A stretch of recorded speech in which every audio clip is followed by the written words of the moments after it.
जिंदगी का मतलब है मुस्कुराते रहिए।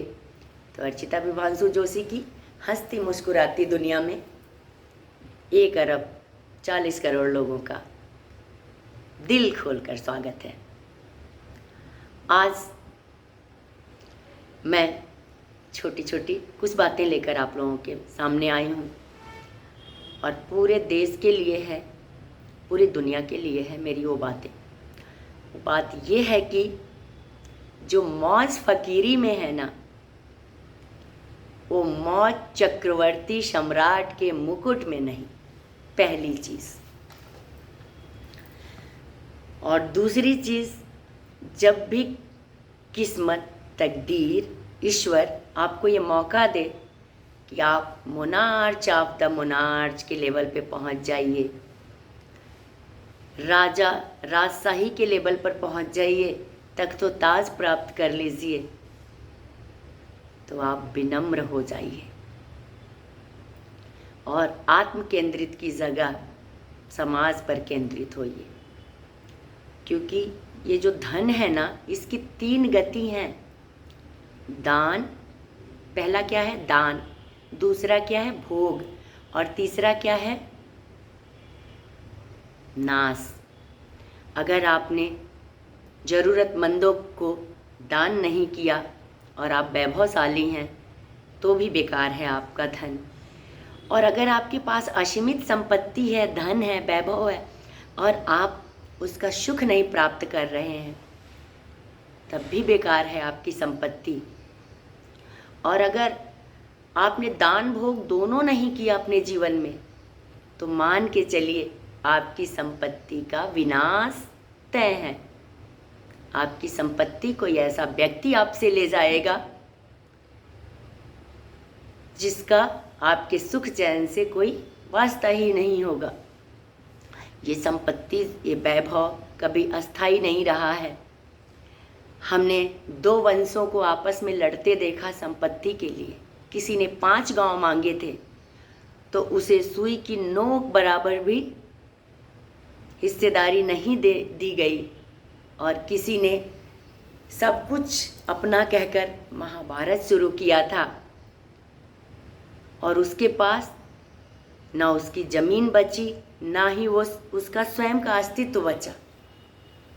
इसलिए ये धन जो है, ये आपके चरित्र, आपके जीवन, आपकी प्रसन्नता, इन सबसे बड़ा नहीं है। इसलिए पहले प्रसन्न होने की कोशिश करिए, पहले चरित्र निर्माण करिए और ईमानदार होइए। अगर ये 3 गुण हैं तो धैर्यवान होइए, 4था गुण। 5वां गुण है कर्म करिए। भगवान ने भी यही उपदेश दिया। तो बाबा तुलसीदास जी रामचरितमानस में लिखते हैं, कर्म प्रधान विश्व करी राखा, और जो जस करई सो तस फल चाखा।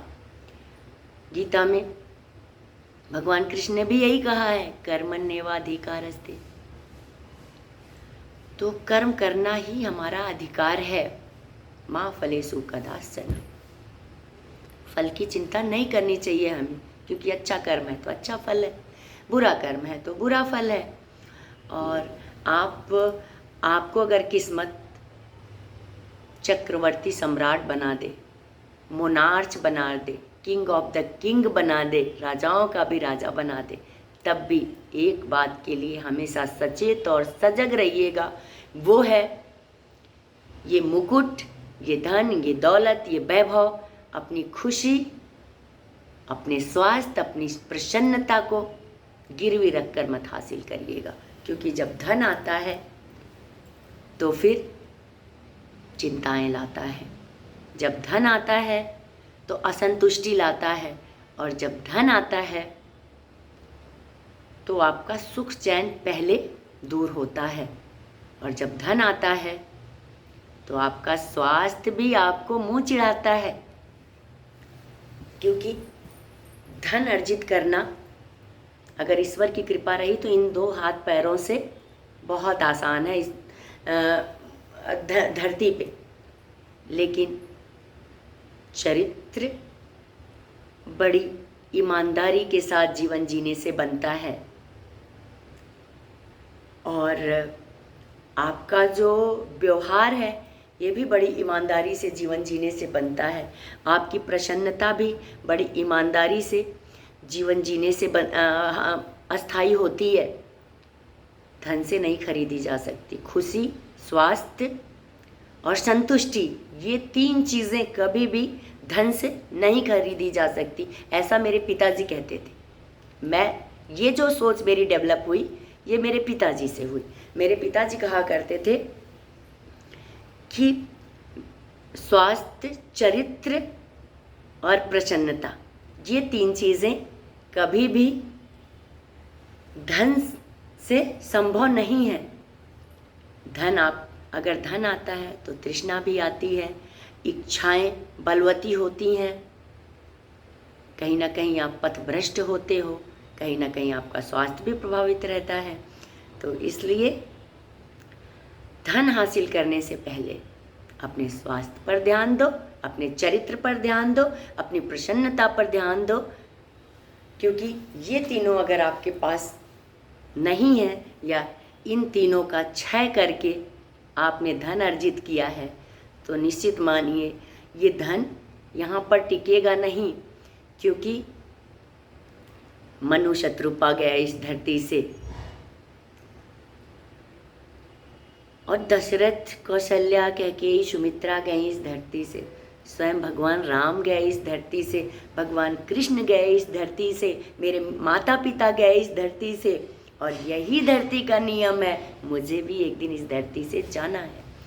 तो फिर हमें धन से ज़्यादा अपने स्वास्थ्य, चरित्र और खुशी पर ध्यान देना चाहिए। जय श्री कृष्ण।